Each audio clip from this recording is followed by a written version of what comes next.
Shoutout, ayan, gusto ko lang maggawa ngayon ng video. Parang gusto ko lang i-comment si Sir Paul. Sa mga, ano ba yun, sacrifices na ginagawa na sa mga natutulungan niya.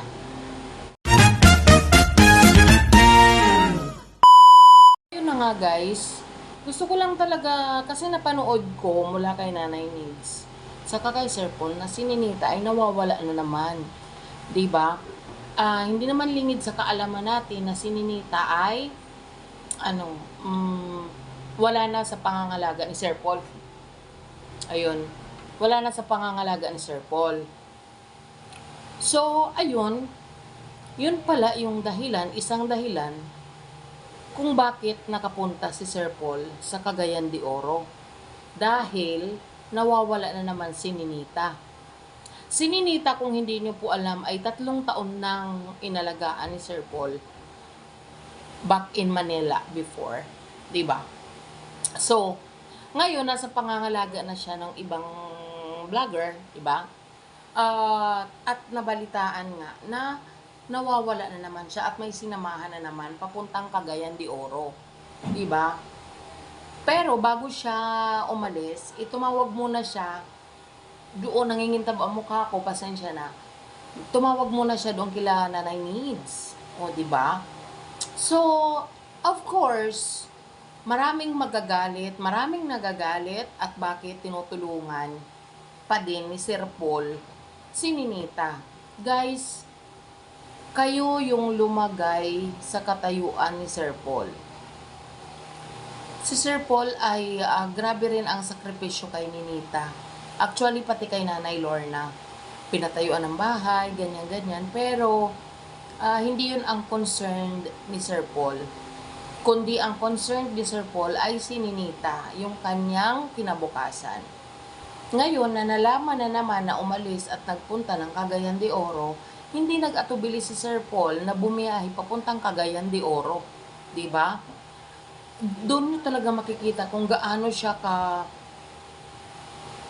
ano ba yun, kung gaano siya concerned, 'di ba? Na sa kabila ng ginawa sa kanya ay hindi pa rin talaga niya matitiis na hindi tulungan. 'Di ba? Unang-una naawa siya kay Nanay Lorna. Pangalawa, yung kinabukasan ng bata. Kasi si Ninita ay hindi siya katulad ng ibang dalagita na normal mag-isip. 'Di ba? Kumbaga may pagka-childish or what, ganon. So, ayun, tumakbo sila bumiyahe sila ng Cagayan de Oro para i-rescue ulit si Ninita. Dito nyo talaga makikita yung pagkatao ni Sir Paul na may puso siya. O, di ba? May magsasabi na naman dyan, bakit ganyan ang ginawa kay Chris na ganyan? Guys, sabi ko nga, hindi po natin fully alam kung ano yung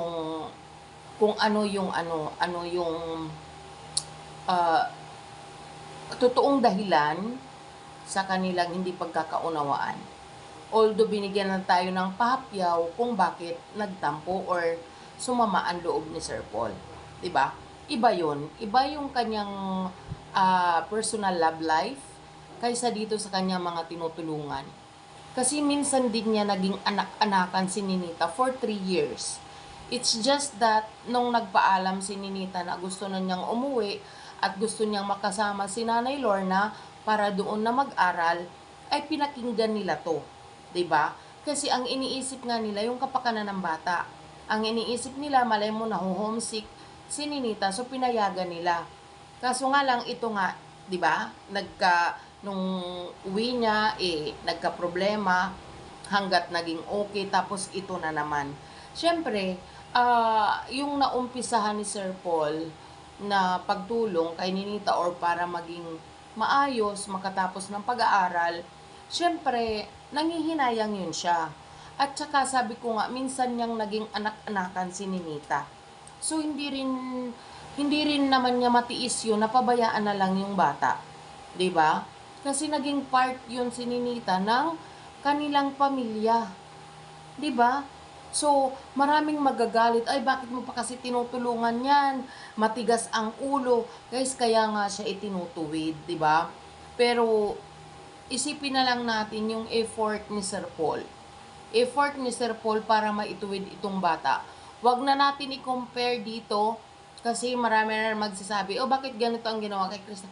Hindi nga natin alam ang totoong dahilan. Hindi, malay nyo nga guys, ang gusto lang pakiusap ni Sir Paul ay i-private kung ano man ang meron silang hindi pagkakaintindihan ni Krishna. Diba? Hayaan natin yun sila. Iba itong posisyon ni Ninita kumpara kay Krishna. Diba? Kasi si Sir Paul, ang isip talaga niya, maiayos yung bata, makatapos yung pag-aaral at hindi makapag-asawa. Diba? Kasi kung ganyan ang sitwasyon ni Ninita at mag-aasawa, guys, hindi natin alam kung anong pwedeng mangyari. Kasi childish siya. May isip bata siya, diba?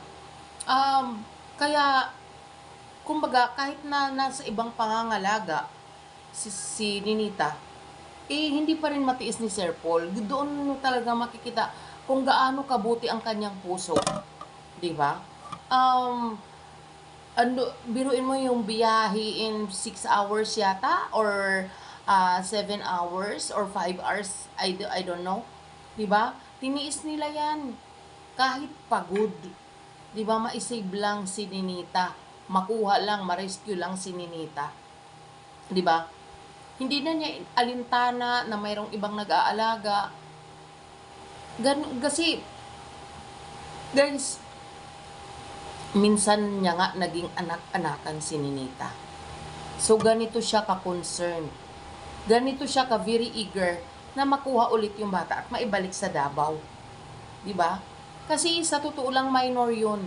Yung kumupkup sa kanya, pwedeng makasuhan yun. Corruption of minor.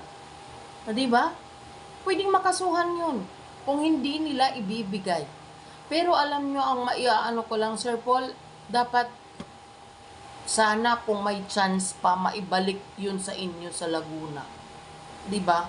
Kasi dito, kay Nanay Lorna, hindi talaga siya magiging okay kasi hindi siya natututukan. Madali siyang makaalis kasi nandyan nga siya sa Davao. 'Di ba? Pero gusto ko lang kudos sa'yo, Sir Paul. At napakabuti talaga ng puso mo. 'Di ba? Hindi labas diyan kung ano yung love life niya. 'Di ba? Pero sa larangan ng pagtulong, napakabuti mo talaga. 'Di ba? Sa kabila ng mga ginawa sa inyo ng taong nila, andyan ka pa rin at handang ibukas yung iyong mga braso para akapin mo itong mga taong minsan mo nang tinulungan. 'Di ba? Sana i-bless ka pa lalo ni Lord. At of course, Sir Paul, we are still hopeful para sa Chris Pao o sa inyong dalawa, 'di ba? Kahit napahapyo, bigyan mo naman kami ng charis lang, 'di ba? Kaya Sir Paul, napakabuti mong tao. Sa totoo lang, napakabuti mo sa larangan ng pagtulong. Oo. Wala kang pinipili kahit sa kabila ng ginawa sa'yo. Talagang andyan ka para umagapay at hindi mo pa rin pinapabayaan. Kaya, may God bless you always at lagi kayong mag-iingat. At saka, Sir Paul ha, waiting pa rin kami. Charis lang. Diba? Ayan, inuulit ko guys, itong kinoment ko lang siya dito sa video. Hindi kasali dito yung love life nila. Okay? Labas dito. Yung about lang po kay Ninita. So, that's all for today guys. God bless everyone.